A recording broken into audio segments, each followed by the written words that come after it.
everybody? Welcome into yet another edition of the Baseline Jumper podcast. My name is Jason Goldstein, and on the line with me right now is a man who is rightfully upset with his NBA 2K rating, my partner and friend, Ben McDonald. Ben, what's up with the 75 they gave you? I'm a little upset about that.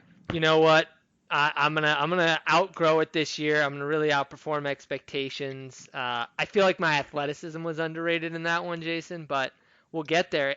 And speaking of athleticism, we call this show the Baseline Jumper, but I gotta say, Jason, you're looking more like the young Shaq out there doing some pool dunks. We might have to share some of these with the people. Looking like a force out there.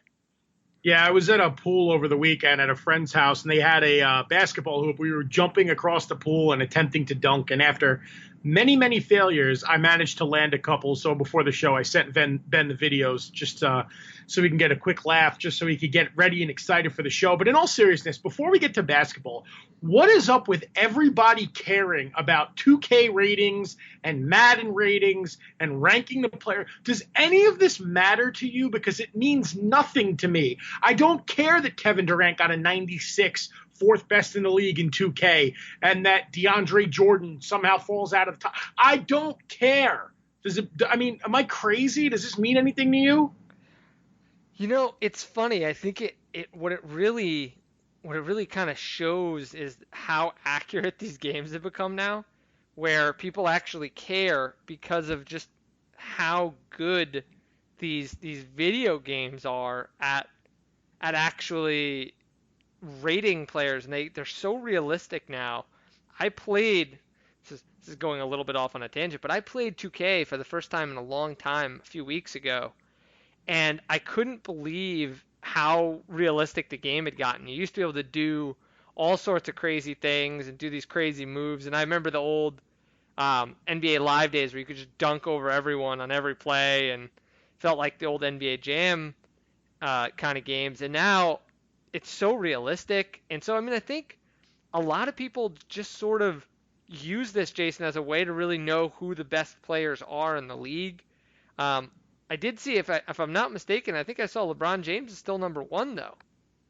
Yeah, I think LeBron and Kawhi got 97s, and then Giannis and Durant got 96s, but it doesn't matter. It's a video game. I remember when I was a kid, I used to play with the Jason Kidd Nets teams in NBA Live. I think it was like 2003. Oh, yeah.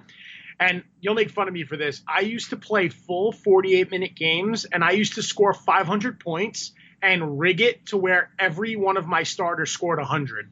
And if it didn't work out, I would restart the game. So I had Jason Collins dropping 100 points in a game on the Lakers. This is how far back my NBA fandom goes. It used to be Kidd, Kittles, RJ, Kenyon Martin, and Jason Collins dropping 100 a pop on the Lakers. And I probably wasted like a third of my childhood doing this. Well, I do have good news for you, Jason. On the Nets are looking pretty good here. We got Kyrie Irving on there. We got Kevin Durant at number 4.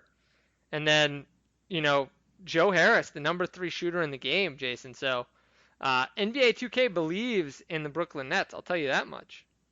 And you know what we also believe in, Ben? And I appreciate that sentiment. But the NBA offseason just doesn't want to end, because we have done, I think, 6 hours of content over the last 3 weeks. So if you're out there and you've listened to every minute of our podcast, we love you and we appreciate you. So we promise this is not going to be a 2-hour marathon, but there is one final domino. The final large domino of the NBA offseason has fallen, Ben. And this usually happens like 2 days after we record. So we wait till the next week to talk about it. But another superstar is on the move. Russell Westbrook is now a Houston Rocket, reunited with James Harden in a trade that not a lot of people saw coming, because we both had said, Russell Westbrook and Steven Adams likely to end up on the Heat. I threw out the Timberwolves as a dark horse candidate, and no. Sam Presti and Daryl Morey got together, they played Monopoly, and they swapped point guards. So I know this is a few days old, but Ben, what are your initial thoughts on that deal? Wow, we have a lot to unpack on this one. I think this is one of the most interesting trades and one of the hardest to evaluate that we've had in quite a while, Jason, because I think you could talk to a lot of people in the league and they would be split pretty evenly as to who really won this deal. I think a lot of people feel like maybe the Thunder got a slightly better value here, but I feel like as people are looking at this trade more, they're sort of feeling like maybe the Rockets didn't do too badly, all in all. And so let's break down the details here. I'm gonna pull up the exact details of this trade, but the key pieces of the trade are obviously that Russell Westbrook is headed to the Rockets, and they're going to be sending Chris Paul to the Thunder. There's also 2 picks and 2 swaps, and I believe the swaps are 2021 and 2025, which is going to be very interesting because in 2021 you have to imagine it's probably pretty unlikely that there's going to be an actual swap there. It would be, I think it would be unlikely if the Thunder were better than the Rockets. And then there's also 2 picks going. Do you have the details on those 2 picks? I have to double check exactly which 2 picks are going. I believe it's 21 and 25 for the swaps, but I wasn't sure which the 2 draft picks were. I have failed as a producer. I did not put the picks on the show notes because I feel like the main points of this deal are the here and now, and it was a point guard swap. And the main thing is Russell Westbrook and his gigantic deal was actually moved. And now the Rockets are sitting here with an all-world backcourt, 2 very ball-dominant players, and we don't know how it's going to work because the last time they played together, James Harden was the 6th man coming off the bench. Now you can argue that he's a top 5 player in the NBA. So this is going to be a very interesting scenario. And we said this a lot last week. I mean, the NBA has gone from big threes and super teams to dynamic duos, and now you just add Russell Westbrook and James Harden to that list of duos along with Kawhi and Paul George, LeBron and Anthony Davis, Steph and Clay, KD and Kyrie, Simmons and Embiid. You know, there's probably 12 to 15 really good duos in this league now. And the Rockets were left for dead pretty much this offseason. They had no way to improve their team. They had Capella and Gordon and Tucker all dangled in trade talks to try and improve. They swung and missed on trying to land Jimmy Butler. And instead they go for the ultimate fallback plan, which is getting Russell Westbrook in there. And I think I've talked enough. So, Ben, did you get those details? Yeah, absolutely. So it's the protected 24 and 26 picks. Although what I don't see here, and this is one of the other things I was looking for, is the details of the protections on these. Because I don't know. Okay, so here it is. So it is protected just 1 to 4. It's just 1 to 4. Okay, so I was looking to see if I could confirm that, but I mean, that's pretty light protection. There is some risk there. And I think one of the interesting things about that, Jason, before we get to all the other details, I think it speaks volumes, something that Presti did that I think is quite smart. And maybe it says something about where Daryl Morey sees himself in 5 years. But it's interesting that they aim to get picks so far out. I think that tells you a little bit about sort of what OKC is thinking in terms of this is a very much a future-oriented move. And meanwhile, it gives you an idea with the Rockets that this is officially win-now mode, Jason. And Daryl Morey is not messing around anymore. And you have to wonder if this is his sort of, all-in play for the Rockets. It does sort of feel that way, that this is the all-in move that he's making in order to kind of check. Because if he loses this deal, Jason, with the new owner they have, Tillman Fertitta, I think he might be gone if they can't win in the next year or two, which is crazy to think for one of the guys who is, by all accounts, one of the best GMs. But, I mean, before we get to what this means for the teams next year, what do you make of the fact that these picks are so far out and that Houston seemingly is making this as very much a win-now move that's probably targeted for the next 2 years?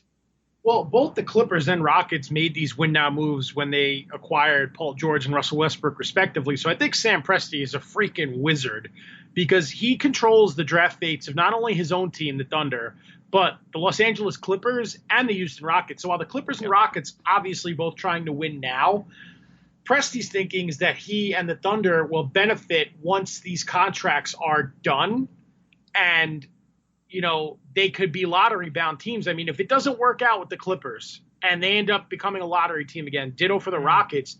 Do you know how many good young draft picks Sam Presti will have in his back pocket to pair with a young up and coming star like Shai Gilgeous-Alexander? So the Thunder have options. I mean, this won't be talked about for a while, but in the next 3 to 5 years, once all these picks come into fruition and we see the types of players that both of these teams are giving up to the Thunder for the right to win now, I mean, the Thunder could have a dynasty in like 10 years. And we'll be looking back on this summer as to when that started, when Presti accumulated all those picks.